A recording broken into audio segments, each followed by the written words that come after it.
গ্রাম বাংলার প্রতিচ্ছবি। মরিরহাটের কালীগঞ্জ উপজেলার তুষভান্ডারে গণ অধিকার পরিষদ এর দলীয় কার্যালয়ে এর শুভ উদ্বোধন উপলক্ষে মতবিনিময় ও আলোচনা সভা শনিবার বিকেলে মাজিদ কমপ্লেক্সের ফুড প্যালেসে অনুষ্ঠিত হয়েছে।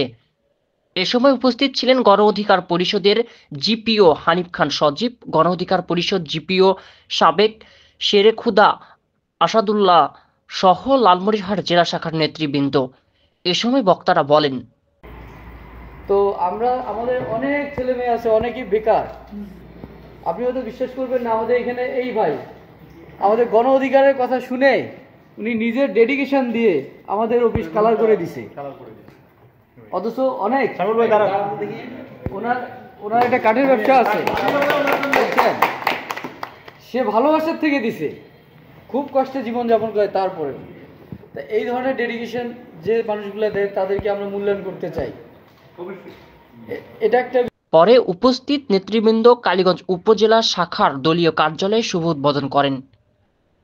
তৌফিক জামান, দৈনিক মুক্তি, কালীগঞ্জ, লালমনিরহাট।